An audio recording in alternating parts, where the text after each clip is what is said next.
ഡൊമിനിയോ ദീപക്സ്. ഇന്ന് പെട്ടെന്ന് ഉണ്ടാക്കുന്ന ഒരു രസം കാണിക്കാൻ പോവാണ്. ഒരു കുരുമുളകിട്ട തക്കാളി രസം. ഒന്ന് നോക്കിയാലോ. ഒരു ടേബിൾ സ്പൂൺ എണ്ണ ഒഴിച്ച് കടുക് വറുക്കാം. 1 ടീസ്പൂൺ കടുക് ഇട്ട് പൊട്ടട്ടെ. അതിനകത്തോട്ട് ഒരു 2 കൊച്ചുള്ളി അരിഞ്ഞത്, 2 പച്ചമുളക്, ഒരു 5-6 അല്ലി വെളുത്തുള്ളി, 2 വറ്റൽമുളക്, കുറച്ച് കറിവേപ്പില,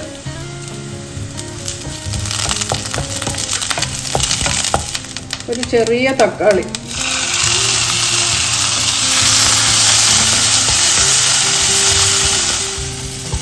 തക്കാളിയൊക്കെ ഒന്ന് വെന്ത് തുടങ്ങി. ഇതിനകത്തോട്ട് നമുക്ക് പൊടികളൊക്കെ ഇടാം.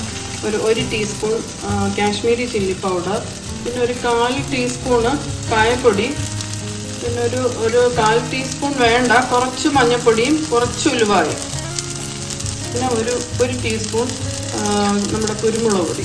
അതൊന്ന് ചതച്ചാണ് ഇട്ടത്, മൊത്തം പൊടിയല്ല, ചെറുതായിട്ട് കിടക്കുന്നു.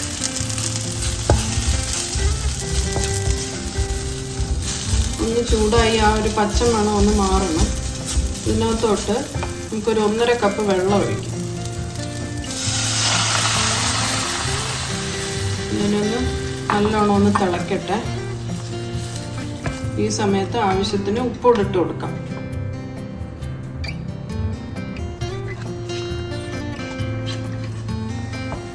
ഇപ്പം നല്ല തിളച്ച് കഴിഞ്ഞ് ഇതിനകത്തോട്ട് നമുക്ക് പുളിവെള്ളം ഒഴിക്കാം. ഇതിപ്പം ഏകദേശം ഞാൻ ഒരു ചെറിയ നെല്ലിക്ക വലിപ്പത്തിന് എടുത്തിട്ടുണ്ട് പുളി.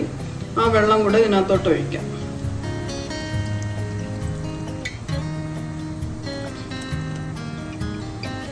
ഇതിനകത്തോട്ട് ഇതിൻ്റെ മെയിൻ സാധനമാണ് മല്ലിയില. അതും കൂടെ ഇട്ട് ഒന്ന് നല്ലോണം ഒന്ന് തിളക്കട്ടെ.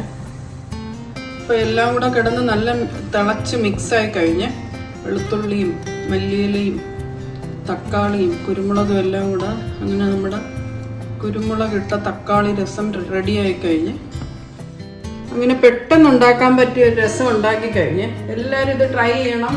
സൂപ്പർ ടേസ്റ്റ് ആണ്. നമ്മുടെ ചമ്പാവരി ചോറിൻ്റെ കൂടെ പറ്റിയ ഒരു രസമാണിത്. എല്ലാവരും ട്രൈ ചെയ്യണം. ഈ മറ്റൊരു വീഡിയോ ആയിട്ട് ഉടൻ വരുന്നതായിരിക്കും. ബൈ.